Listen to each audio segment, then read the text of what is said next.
Madame, Monsieur, bonsoir. 3 personnes ont été abattues en plein centre de Paris aujourd'hui dans le 10e arrondissement. 3 autres ont été blessés. Un homme a été interpellé après leur avoir tiré dessus devant un centre culturel kurde. Selon le ministre de l'Intérieur français, le tireur a, semble-t-il, voulu s'en prendre à des étrangers, mais l'homme doit encore être interrogé pour déterminer ses motivations avec certitude. Les explications avec Quentin Warlop. Des heurts violents éclatent entre manifestants kurdes et forces de police. Eux veulent forcer le passage vers le centre culturel kurde. Car c'est là que peu avant midi, un homme ouvre le feu à plusieurs reprises dans ce quartier animé du 10e arrondissement de Paris. Je puis vous dire qu'il y a 3 décédés, une personne en état d'urgence absolue, 2 personnes en état d'urgence relative et le mis en cause qui a pu être interpellé est également blessé, notamment au visage. D'après l'avocat du centre culturel kurde, les 3 personnes tuées dans l'attaque étaient toutes membres de la communauté kurde. J'ai une amie qui m'a appelée en pleurant, en disant qu'on a perdu 2 de nos amis.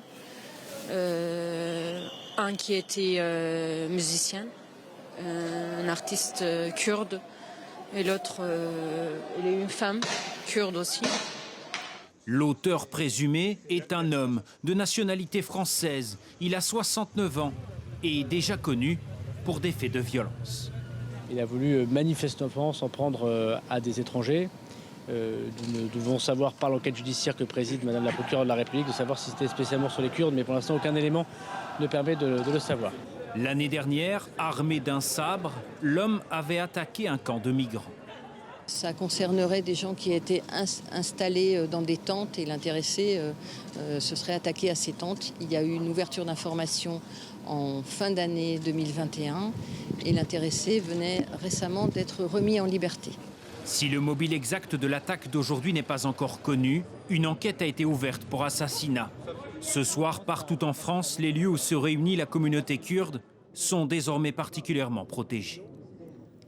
Et on va tout de suite rejoindre Adeline Percept à Paris, notre correspondante. Adeline, en sait-on plus sur le profil de l'assaillant ?